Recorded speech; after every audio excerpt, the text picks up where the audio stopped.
Today we're going to start talking about free will. Only a few days I can spend at least a month on just outlining some of the problems with free will. So I'll give you some skim off the top. It's all recorded. All my lectures on free will are recorded, both on my website and on Torah Anytime. And if you come back and pay us a longer visit, you may get the longer series. First of all, the reason why free will is important to us is that without free will, there is no responsibility. Without responsibility, there's no morality. In particular, given Jewish beliefs, there's no room for reward and punishment. Maimonides makes this point explicitly in his Laws of Repentance. If a person's action breaks a law or violates a value, if he has no free will, it would be absolutely unjust to punish him. A little more subtly, if he has no free will, it makes no sense to reward him if his action fulfills a law or fulfills a value. You can give away gifts if you like. You can give free gifts to anybody you like. But a reward is a response to something accomplished. And if the person has no free will in that case, then he hasn't accomplished anything. And therefore, it's not logically appropriate. So since Judaism starts and ends with responsibility, the idea of reward and punishment, if there is no free will, then the ship sinks. Judaism cannot go on without free will. Let me illustrate this to you. I hope this sounds obvious. To anyone whose life is untainted by philosophy, has not been spoiled by philosophy, it is obvious that there is a number of philosophers today who deny this. That's a pathology. And having a doctoral degree, I might even do a diagnosis, though mine's a PhD, not an MD. And if you like, I'll explain to you why I think, what drives them into that crazy position. But the fact is that without free will, you're not responsible for what you do. Let me give you a few examples. George is standing at the top of a flight of stairs, facing down. Peter sneaks up behind him soundlessly and gives him a push. George tumbles down the flight of stairs, at the bottom of which there is Philip's 5th century Ming vase, and his body smashes the vase. Who's responsible for smashing the vase? I think obviously Peter is, because he pushed George down the stairs. George's body is just a missile that Peter used to smash the vase. George isn't responsible because he didn't choose anything. A slightly more extended example, George is trying to stop smoking. So he goes to a hypnotist and gets a post-hypnotic suggestion every week. Thursday night, puts him under and says, you're not going to smoke. One Thursday night, just for the fun of it, the hypnotist says to him, and by the way, next Monday morning at 10 a.m., your right arm is going to swing out in front of you like this. When you wake up, you won't remember any of this. That's the suggestion. Okay. Monday morning, George is taking a tour of Philip's antiquities. And at 9:59, Philip positions George in front of a pedestal on which is standing a 5th century Ming vase. And as Philip is explaining to George the wonders of this ancient vase, the grandfather clock in the corner bongs the hour of 10, at which point George's hand swings out in front of him and smashes the vase. And Philip says, what did you do? My vase! What's the matter with you? And George says, I don't know. I really don't know. I mean, it went out by itself. I can't explain it. Nothing like this has ever happened to me before. It just went out. Okay, who's responsible for smashing the vase? George? I think clearly not. He was victimized by the hypnotist. He paid the hypnotist to help him stop smoking. The hypnotist, on a lark, added in something to the post-hypnotic suggestion, which he was not authorized to do. And poor George is subject to that post-hypnotic suggestion, and his arm swings out without his volition, without his will. He's not responsible for that. Now, the Jewish position is whenever what you do is produced by some set of forces outside yourself, if it's completely produced by forces outside yourself, then you're not responsible for what you do. That would include the very extended case where someone says, look, you are a product of your DNA and the environment that you grew up in, the environmental influences, the environmental stimuli, and that's all you are. That's all you are. You are the product of those two features, and that totally determines everything you do. From your eye color, to your palate, to your capacity or incapacity for baseball, to your politics, to your morals, all of it is just the result of the DNA you got from your parents, plus the environment outside of you, which was impacting you on the terms of your development. So that you really are a completely programmed robot. That's what you are. If you have an illusion of making free decisions, that's just an illusion. The truth is, you're a completely programmed robot. Judaism holds that if that's true, then we're not responsible for anything we do. It would be inappropriate to reward or punish anybody for what he does, and then Judaism falls. So Judaism has to believe that there is free will. Judaism has to reject that picture that we are just the product of the DNA and the environment, and that there's something more to human being, to human life, than just acting out what the DNA and the environment imposes on you. There's an extra feature. In addition, no one's denying that the DNA and environment have an effect. No one's denying that. The word we have for that is influence. DNA and environment influence the outcome, but they don't determine the outcome. That's a very important distinction. There's a disease called phenylketonuria, I believe. It's a genetic fault. And people who eat certain things thereby present with the symptoms of the disease. If they never eat those things, they won't present with any symptoms at all. The genetic fault is a predisposition to get the disease when you eat certain things. You see certain foods that say phenylketonuria shouldn't eat this. Same thing with the genes for height. If your parents were 6'7" and 6'9", you probably got genes for great height. But if you grow up malnourished, you are not going to be tall. They are genes only to dispose you to grow tall under proper nourishment. If you don't get proper nourishment, you're not going to be tall.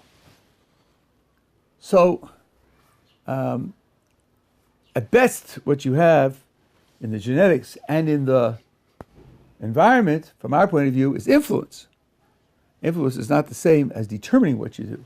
Free will would be lost entirely if the genetics and the environment determine what you do, and of course we have to deny that. Are we together so far? Okay. And just a footnote, especially with the recording, I'm admitting that many contemporary philosophers, I would say not the good ones, but that's my prejudice, deny this. They think you can be responsible without having free will, but I think it's a hopeless dodge. Okay, but now, are we not just the product of our DNA and our environmental influences? Are we really more than that? You'll talk to people, certain types of people, for example, engaged in what's called cognitive science. They'll tell you it's obvious that you're just a sophisticated machine, and as a machine, you're built out of DNA and you're programmed by the environment. And of course, free will is an illusion. There's nothing to it. And we have to deny that. So the question is, where does adequate reason lie? As we started this series, where does adequate reason lie in this question as to whether or not we are simply machines or we have another element called free will.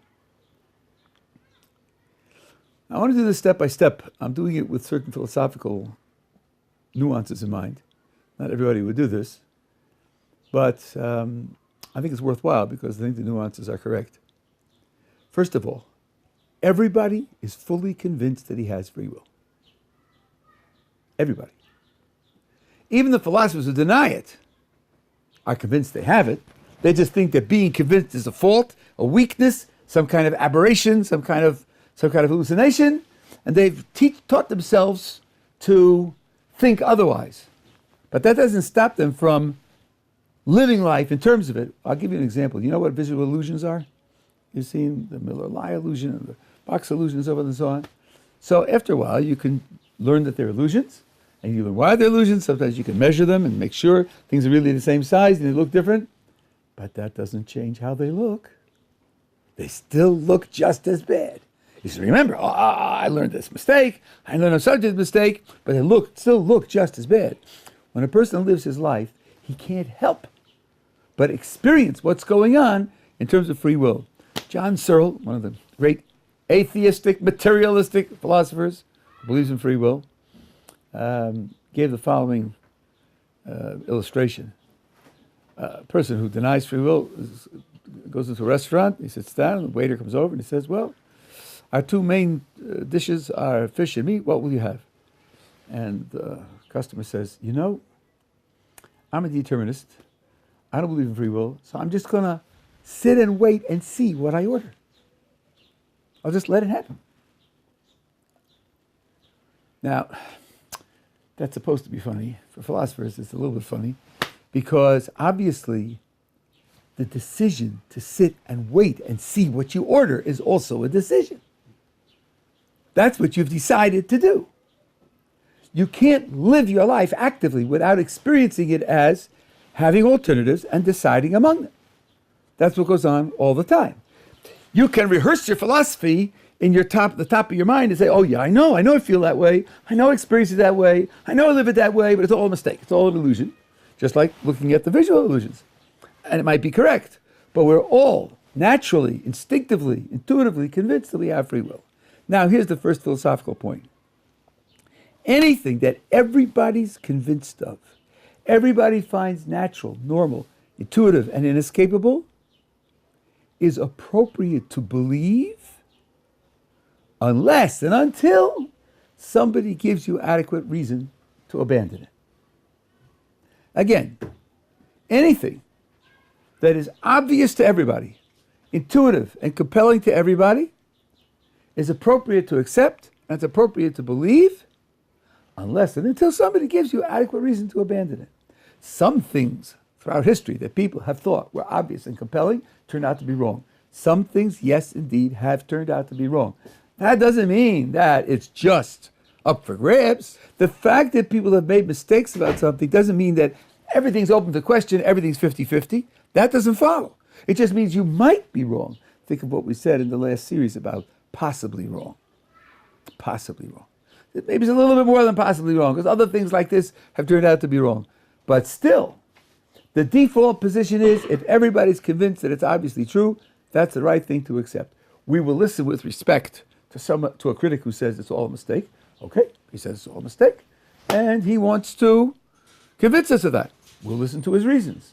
But he has the uphill battle. What's called the burden of proof is on him, because he's opposing something that everybody takes to be naturally and obviously true. So now, the critic wants to tell me my belief that I have free will is an illusion.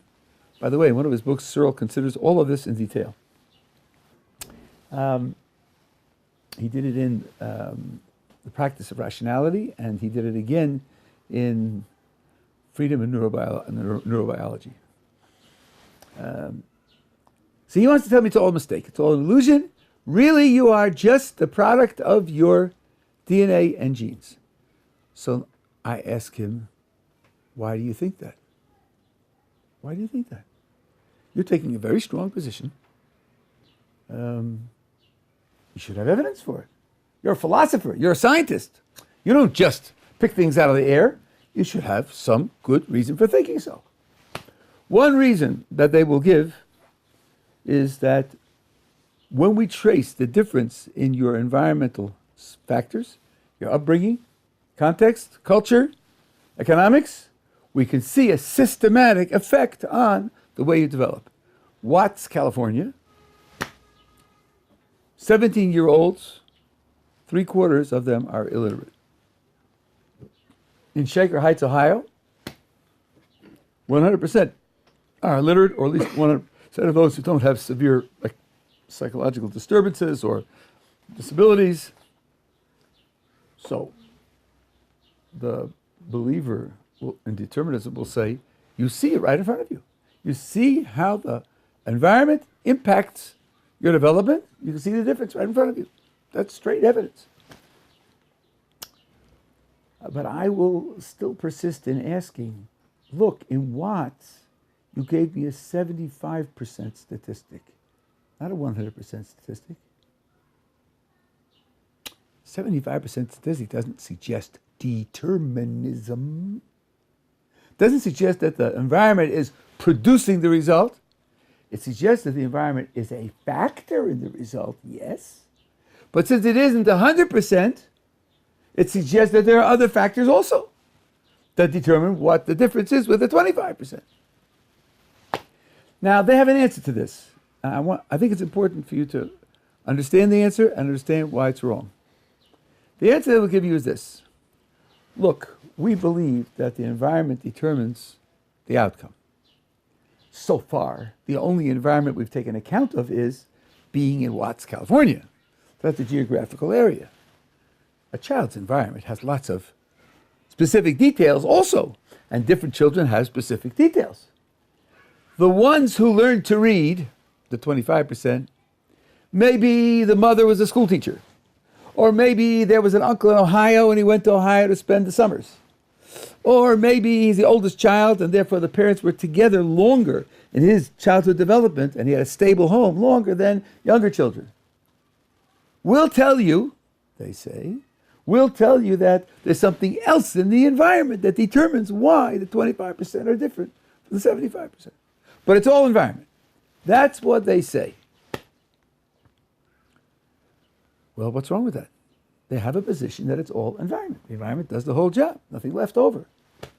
What's wrong with it is that when they make move 2, there's something else in the environment that makes the difference. They don't show it to you. They haven't observed it. They haven't cataloged it. They haven't made sure it covers the whole 25%. They're just guessing. They're just guessing. Maybe the mother was a school teacher, or maybe there was an uncle in Ohio, or maybe he's the oldest child. Maybe yes, maybe no. You're a scientist. You base your beliefs on evidence. You want to be sure that you're rationally convinced that it's true. Show it to me. Go and do the work. Go from house to house, find the children who can read, investigate their backgrounds, make a list of the features which you think make a difference, make sure it covers the whole 25%, then maybe I'll listen to you. But you haven't done that. When you say the other 25% are produced by specifics in the environment, you are expressing your belief that it's the environment that does the whole job. I don't interview scientists about their beliefs. I interview science about their evidence. If you haven't got the evidence, don't tout it as science. Maybe you're committed to looking only into the environment. Purpose commitments are his own, personal, free, and not scientific. They're just what you're committed to as a person. It's your life. Live it as you please. But don't foist it on me because you made a commitment and you believe. That's not what I'm looking for. I'm looking for a reason. And as you're a scientist, I'm looking for a reason in evidence.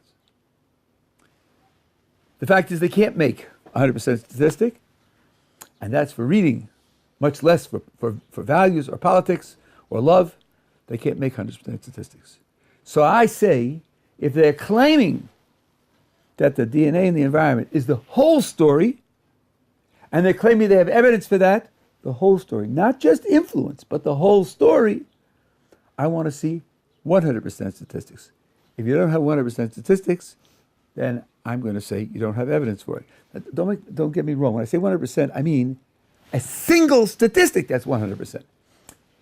I'm not asking for statistics on everything.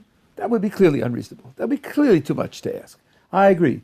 But if you're telling me that everything you do is completely programmed, I'd like 6 examples of things you do that are completely programmed. 6. 6 out of 1,000.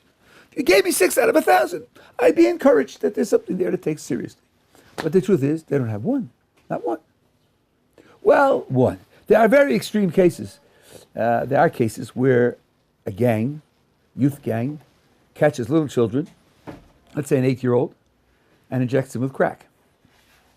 Do that 2 or 3 times, the child is going to be addicted to crack. Once he's addicted to crack, he will steal. You can guarantee that 100%. He will definitely steal. He's got to feed his habit. There's no other way to do it. So he's going to steal. So there's a 100% statistic. Catch a kid 3 times and inject him with crack. Eventually, after that, he's going to come to steal. Great. But how representative is that of the whole of human behavior? It's very, very extreme. It's on the very edge of the page. I wouldn't learn from the fact that when you inject children with crack, they end up stealing, that my political opinions are determined, and my values are determined, and my love life is determined, and all the rest. That would be a gigantic, unjustified jump. So I'm asking for evidence, and the evidence isn't there. You can come at the same point in it from a different direction. You say everything is completely determined, and determined by the DNA and the environment. Well, tell me what you can explain. Can you explain how and why we develop the way we do? Can you predict how and why we develop the way we do? To do that, if I gave you a person's DNA, and I gave you his environment, you should be able to make some predictions about how he'll develop. There isn't a prayer of doing that today, largely because we don't know what the DNA does. Sequencing it doesn't help. That's like looking at all the characters on the Rosetta Stone. I have a complete list of characters on the Rosetta Stone, but I don't know what any of them mean. In the case of the genes, we have very, very little information about what they do because no gene works in isolation. Each gene works with dozens of others simultaneously, and each gene has dozens of complexes of which it's a part. It's a big, big story. You want to invest in a growth industry, invest in decoding the gene. It's going to take hundreds of years. So there's no predictions to be made. There are no statistics that are full statistics. So why would anyone think that the human being is just a machine? Now, I haven't taken you through this piece of logic, but let me just draw the correct conclusion. Since he can't substantiate that we are machines, the correct conclusion is we don't know whether we're machines or not. Don't jump to the opposite conclusion that we aren't machines. That's not justified. He couldn't show that we're machines. So then we don't know that we're machines. Do we know we're anything else? Well, that's an open question. But if I'm facing a critic who represents science and tells me, we know you're wrong, we know there's no free will because obviously we're just machines, he can't make it work. He can't substantiate it.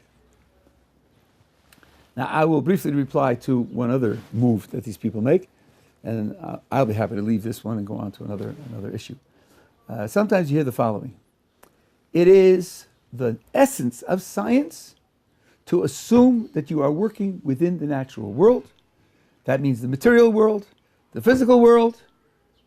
You look for cause and effect because that's what science does. That's called methodological naturalism. Methodological means when I have a method for what I'm doing, I have a way of going about my business. My method is to assume that the world is just natural. Methodological naturalism. There are 2 brands of this move, one of which is perfectly legitimate and the other of which is deadly. It's a free world. People do different things. There are people who are economists. There are people who are chefs, people who pilot airplanes, there are people who study ancient history. No one can tell anybody else what to do. It's a free world. You can do what you please. A person says, I like finding physical causes for physical events. That's what I like doing. I happen to be good at it. I'm good at it. I have a good record of finding physical causes for physical events. So that's what I do. So, fine. That's great. You'll contribute to the world's understanding and knowledge. You'll help us perhaps control the world. You're making a positive contribution to the world. That's great. Nothing wrong with that. The person who goes on to say, and furthermore, my methodology is everything. There's nothing outside my methodology. My methodology covers the world. Everything is just physical causes and effects. That's totally illegitimate. Why would you say that? Who told you so? What reason do you have for thinking that? Can you, with your methodology of physical causes and effects, explain everything that's going on in the world? Can you explain 10% of what's going on in the world? No. So why would you commit yourself to saying that that's all there is?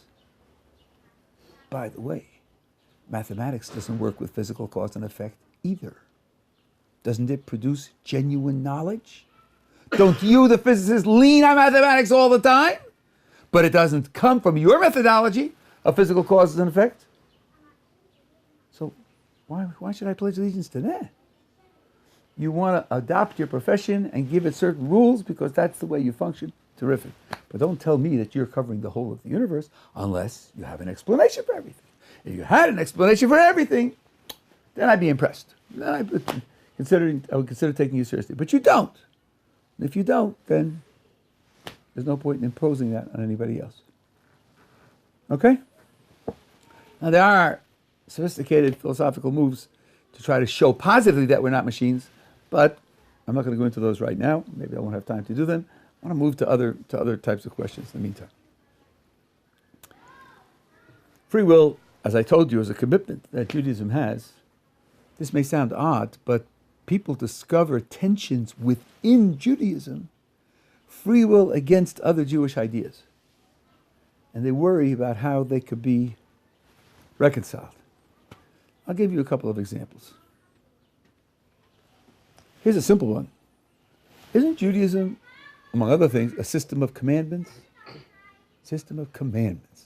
God commanded us to do various things. And isn't it expected by Judaism that that is what we must do? Okay. So then, how can the very same Judaism that gives us orders what we must do also tells us that we have free will? Doesn't free will mean that I make my own decisions, chart my own path, choose my own priorities, live my own life, create my own future? Isn't that what free will is about? So how could Judaism say, on the one hand, you have free will, which sounds like I'm living my own life, and then tell me, by the way, there's a set of rules, and those are the rules you must follow? How do you make that into a consistent picture? The answer is this. Free will, for us, is only the ability to act on your own. The ability to act on your own. As against what we started with, it means there aren't external forces pushing you down the stairs, or hypnotizing you, or programming you like a robot. They influence you, but they leave you with the ability to make your own decisions. Rules determine what I ought to do, what it's right to do.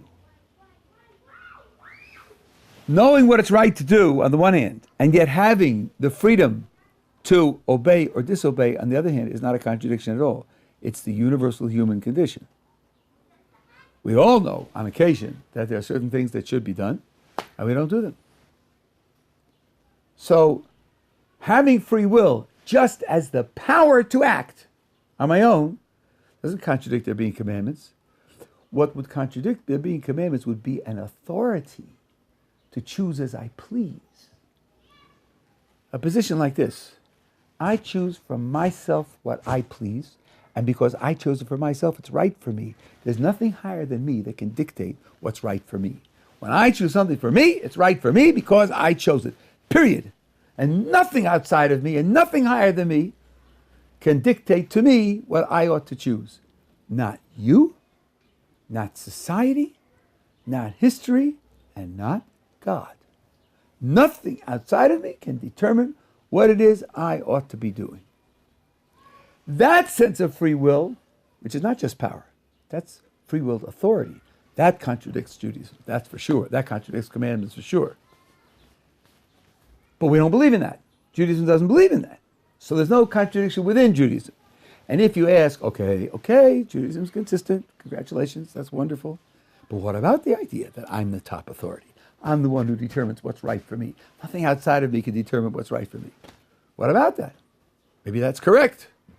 No, it's not correct. it's dreadfully incorrect. And I will take a few minutes to show you why, because this is obviously a very popular and I would say seductive idea that I'm the top authority for my life.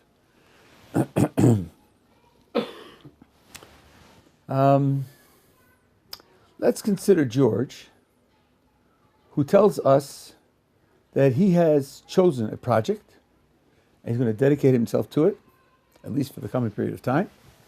And his project is to square the circle or trisect an angle. Square the circle means you have a circle and you're supposed to create with a compass and a straight edge, can create a square that's exactly the same size as the circle. And he's going to work on it. That's his project.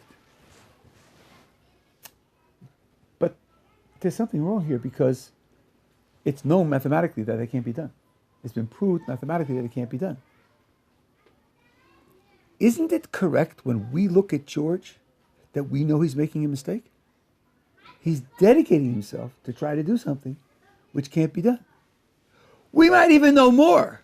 We might even know that when we explain it to him and he understands that it's impossible, he'll give it up immediately. And he'll thank us for saving his time, saving him from wasting his time. We just haven't explained it yet. Don't we know he's making a mistake? Of course we know he's making a mistake. To dedicate yourself to a project at least has to be possible. Otherwise you're just wasting your time. Now here's another more extended case. Peter and George grow up in the same neighborhood, go to the same schools. Peter is 4 years older than George. George is 12. He says to Peter, I've decided that I'm going to become a fireman. And I say, George is speaking to Peter. And so Peter says back to him, I know, you know what? I went through that too. When I was 12, I also wanted to be a fireman. But I tell you, when you get to be 16, you'll give it up. There are other things that you'll learn about, other things you'll come to know, and you'll give it up. And George, being a red-blooded American boy, says, get off my back. Let me live my own life. Don't tell me what I'm going to be. But when he gets to 16, he doesn't want to be a fireman anymore. Now he wants to be a basketball star. Peter's 20. And Peter says, I know. I also wanted to be a basketball star at 16. But let me tell you something. By the time you get to be 20, an old man like I am, you'll give it up because there are other things that are more important, that are more interesting. At 20, he wants to become President of the United States. So Peter's now 24.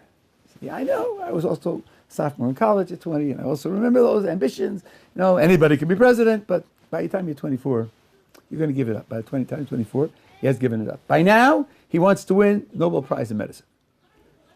And Peter says, at the age of 28, I know, you're into science and you're pretty good and you're enamored with the thrill of science.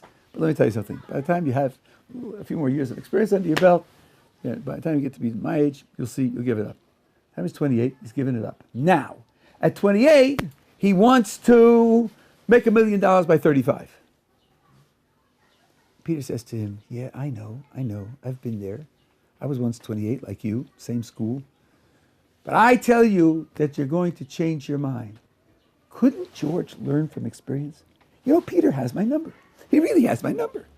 5 times he's predicted I'm going to change my mind, and 5 times I've changed my mind. So probably, when he says that I'm going to change my mind, he's probably right. Can't George use Peter's external perspective on him to correct what he's chosen for himself and come to see that what he's chosen for himself is incorrect? I think he can. I think we can learn from experience that way. Both of these examples show that the fact that I choose something for myself doesn't make it right for me. There are authorities outside of me that can determine whether my choice is right or wrong for me. So that I would call it conceit. And I'm the highest authority, nothing can push me around. That's simply a mistake. Bottom line, we have commandments and we have free will, which is the power to act. No contradiction between them. We together? Okay. Now, here's one which I'm sure you've all heard of, and I will take some time to work on it, just to give you an example of how a well-known, tricky philosophical problem within Judaism can be handled. What about foreknowledge and free will? God knows everything that's going to happen. Doesn't that rule out my free will? Here's the intuition. I'm choosing between A and B. I've done this before. Sometimes I choose A and sometimes I choose B. And I've decided that 10 seconds from now, I'm going to choose A or B. B or A. 6, 5, 4. Which shall it be? A or B? 2, 1. B! That's it. I chose B. Now you ask me, it wasn't fixed till I chose it. Nothing before the zero count determined what it would be. It was up to me to freely choose it. It was my choice that made it so. That's the way it seems to me. The critic says, are you religious? Look at my hat. Can't you tell? Well, you believe in God, right? Yes, sir, we believe in God. Do you believe God is all-knowing? Sure. You think he was all-knowing yesterday also? Of course, don't be silly. Always was all-knowing, always will be, always all-knowing. Good, says the critic. Now tell me something. Yesterday, did God already know that you were going to choose B a few seconds ago when you chose B? I say, sure. He knew everything. So he knew the future also. So he knew I was going to choose B. Oh, says the critic. Now reflect. You thought you were making a choice between A and B. That's what you thought. But tell me something. Could you have really chosen A? Was A open to you? Was A an option? Was A a possibility for you? Think! I said, I'm trying. It's hard, but I'm working on it. So think! Choosing A would mean that you'd be contradicting God's knowledge yesterday that you're going to do B. Is that open to you? Can you do something that will contradict God's knowledge? Doesn't sound right. Doesn't sound possible. Not only won't you choose A, but you can't choose A.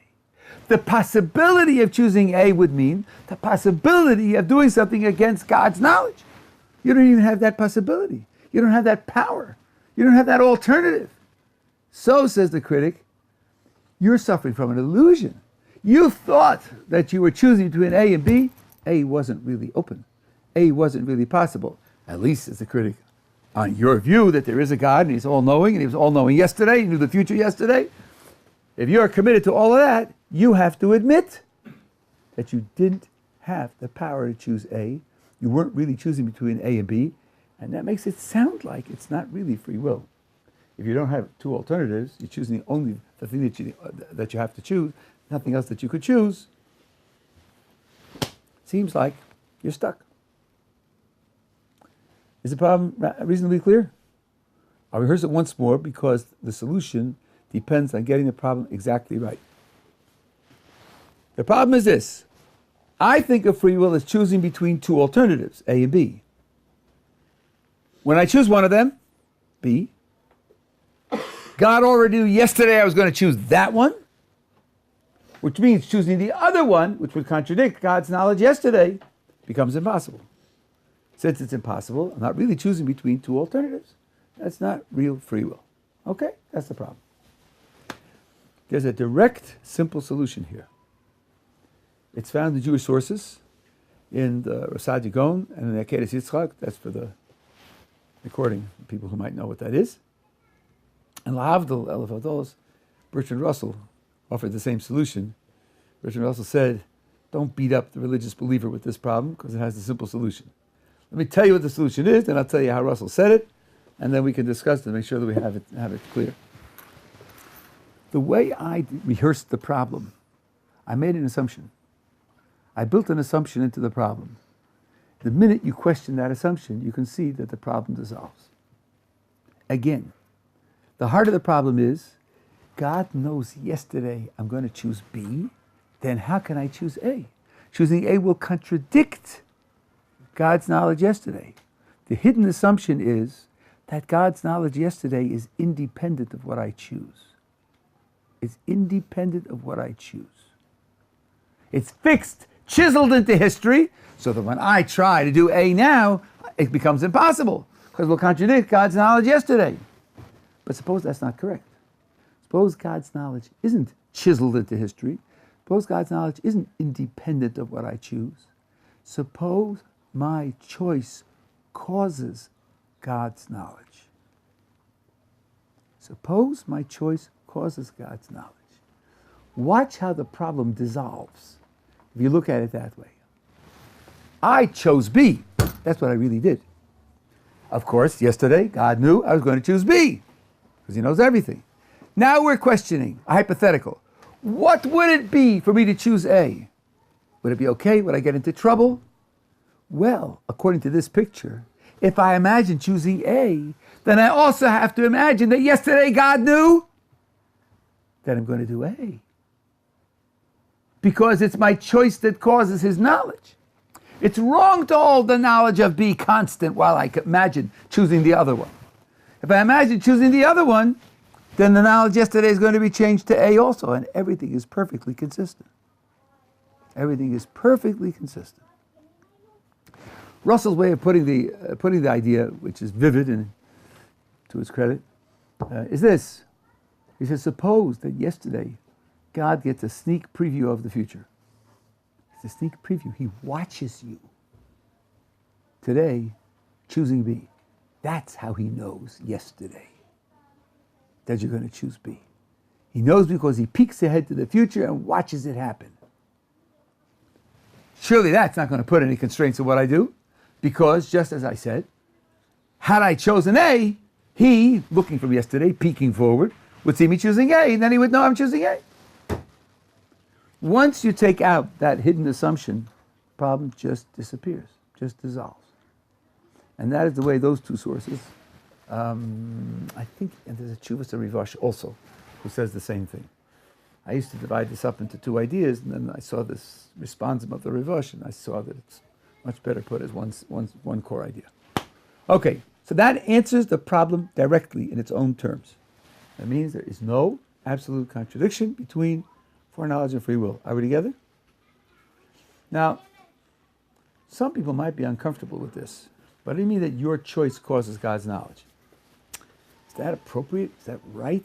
Should anything about God be determined by what we do? Isn't God infinite and transcendent and beyond and untouchable and unchangeable and all the rest? And how could it be that we, so to speak, have the power to do something to affect God? Isn't that itself just an illegitimate idea in Jewish terms?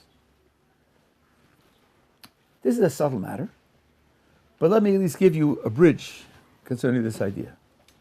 God himself set up the world in such a way that what he does is dependent upon what we do. He set it up that way. It didn't have to be that way, but he set it up that way. For example, something we mentioned earlier in this hour, reward and punishment. What does reward and punishment mean? It means that if we act a certain way, he'll respond this way. If we act a different way, he'll respond a different way. How he acts to us is a response to what we do. So he set up a world in which something about him is a response to what we do. It isn't impossible for God to set up his knowledge of the world as a response to what we do. He gets it perfectly. He gets it from the beginning because he can see the future, but it's caused by our choices and not independent and abstract and concrete. I mean, abstract and absolute, chiseled into stone. So I don't see that as a terribly difficult problem. There are other responses to this question of foreknowledge and free will, but maybe this solution is enough to give the ability to sleep peacefully and not worry over much about this problem. Are we together? Okay. Now, there's one other problem of this kind that I want to discuss with you. You can probably do it today. And as usual, on Sunday, I'll review all the stuff from the beginning. There is a concept of divine providence. Divine providence means what God is doing in running the world. Be very careful here. People do get confused about this. There's not a concept of power. Power is what God can do. Providence is what he's really doing. God doesn't do everything that he can do. God has priorities and God has certain goals that he wants to achieve. And some of them may require him not activating all of his power. I'm not talking about power. I'm talking about what he actually does in running the world. How much does he do? This is a very, tangled subject. There are even disagreements as to whether there are disagreements. I will spare you that. Yes, you can heave a sigh of relief. I will not take it badly. I will spare you all of that. I'll spare it to you in this way. Let's take the strongest conception, the conception which gives God maximal activity in running the world.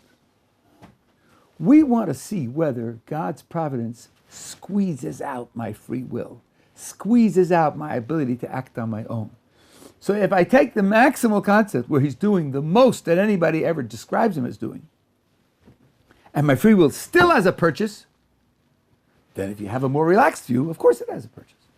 So I'm short-circuiting the long discussion of providence, thank God, and just picking the strongest concept, because if I can reconcile free will with the strongest concept, then it's certainly reconciled with the weaker concepts.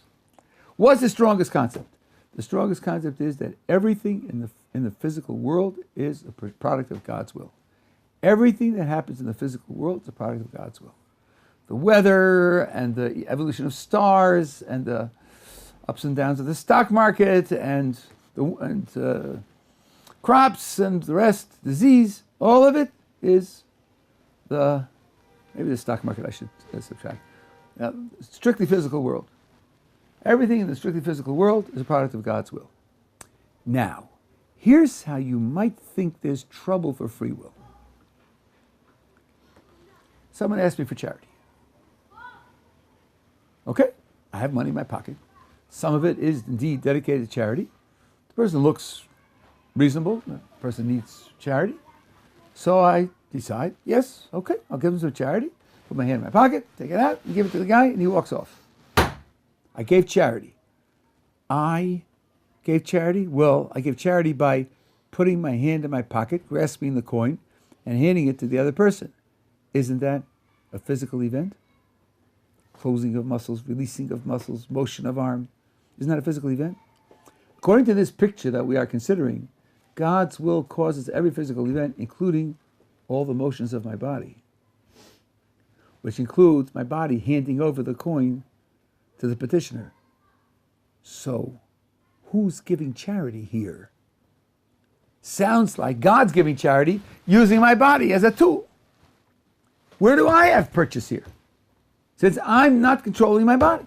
My body's under God's control. Now this question has a solution, and it's a solution that comes in stages. And as I will point as we go along, it's important to point out to see that the early stages don't do the job on their own. First of all, according to our picture, a human being has a soul. And a soul is not a physical entity. Let's give it a word. It's spiritual. And that's where free decisions take place. They take place in the soul. Let's go back. What is this concept of providence? God's will causes every physical event. If you were trained in logic, hearing those words, you'd say, hey, wait a minute. He's stuck in a qualifier there. Why did he say every physical event? He must be implying that there are other events that aren't physical. Otherwise, why put in the qualifier? Just say every event? No, he said every physical event. See, he's thinking they're physical events and then something else. Other events that aren't physical. And he's not committing himself with respect to those other events. That's right. That's exactly what's implied. By saying God's will causes every physical event, what's implied is that there are other events and we're not talking about those. Let's give them a name. Let's call them spiritual events. So I say God's will causes every physical event. That means that spiritual events are different. Now, a little quiz. Different in what way? If God's will causes every physical event, and that's not correct for the spiritual, what is correct for the spiritual? God's will doesn't cause every spiritual event. That's all. It doesn't have to be completely disconnected. God's will blankets the physical. For the spiritual, all you get is God's will doesn't blanket the spiritual. That leaves it open that it causes some and not others. It doesn't have to be completely distinct. Right? The contradictory to bald is having one hair. And you're not bald. Doesn't have to have a full head of hair. You don't have to go to the opposite extreme. Right? Contradiction to blanketing is not blanketing, which leaves it open that someone. So I say God's will causes every physical event. It means the spirituals are up for grabs. Some yes and some no. There's got to at least be some no. Free will decisions are the no's. Those are the ones in the spirit which God doesn't cause. Fine. So the free will decision to give charity is something that God's will doesn't cause. That doesn't solve our problem. Because I can't give charity in my soul. That will not help the other person buy a hamburger. I've got to give him $1. Okay, $2.50. Prices went up. And to give him $2.50, I've got to reach my hand to my pocket and give him the money. And that is a physical event. Okay, now it's time for a little quiz. Suppose someone says, oh, I see. What you need to do is say that the motion of the body in handing over the money is caused by the decision in the soul. That's all. And then you're responsible. That won't do. It won't do because it's forgotten the problem. The problem was to reconcile free will with God's providence, where God's providence means His will causes every physical event. His will.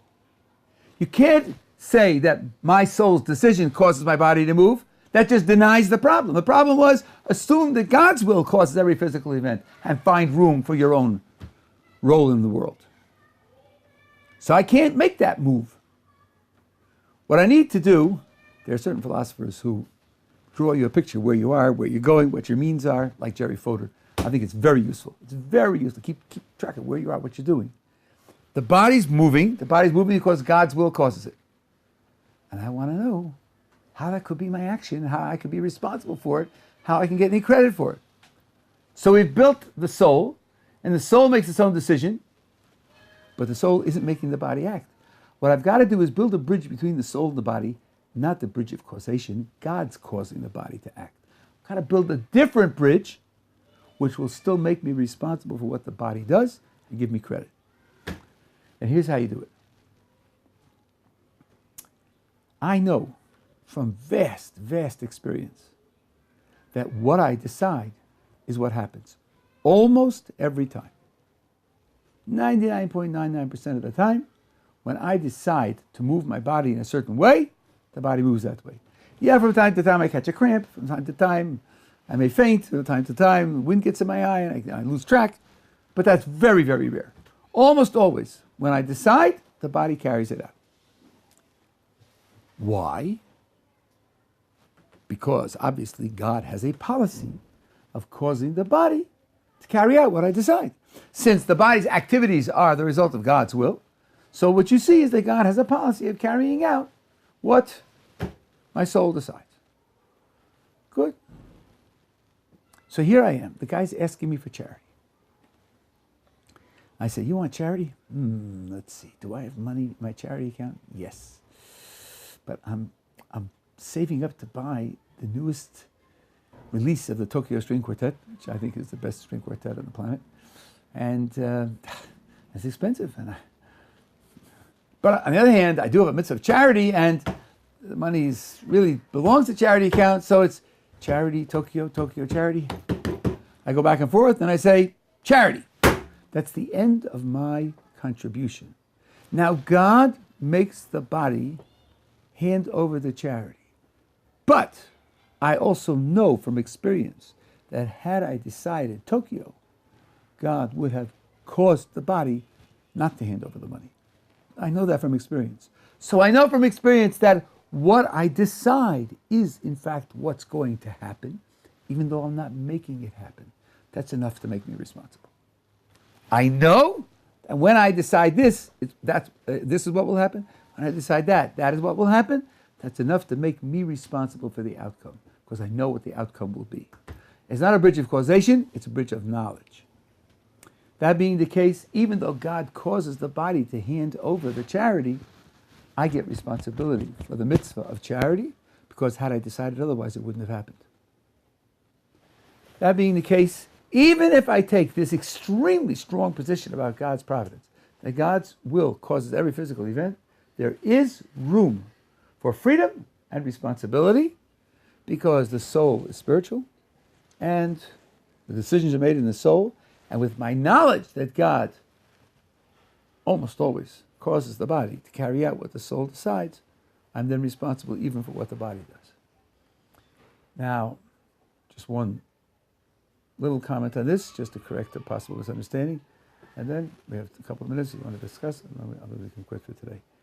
If someone says, maybe you can get this, someone says, hey, wait a minute, but how do you know there's a soul? How do you know the soul makes decisions? How do you know all that? The answer is, I don't have to know that. I don't have to know that.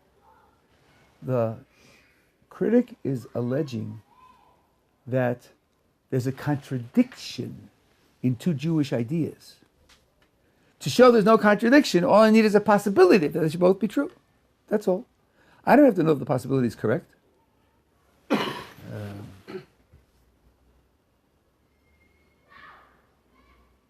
George is missing. How could he be missing? He was in a closed cell, and the cell was guarded. There were videos watching it. How could he possibly be missing? Oh, George has a very good friend who's the vice warden of the prison. Okay, it's hard. Cell walls, bars, keys, videos, and everything else. But he's the vice warden. Maybe he can gerrymander it. Maybe he can control it. Maybe he has ways to get around security. Now I know it's possible. Then I don't have to know that the vice warden did it. All I need to know is that it's possible. The question we were considering is, if God's will causes every physical event, maybe there's no room for my activity, no room for my responsibility. Answer, there is room. Given that there's a soul, the soul makes the decisions, and God regularly causes the body to do what the soul decides, there's room for me to be responsible for what the body does. So there's no contradiction. There's no contradiction. So I have to substantiate that the solution is true. I just have to show the solution is possible. Once it's possible, then there's no contradiction. Okay?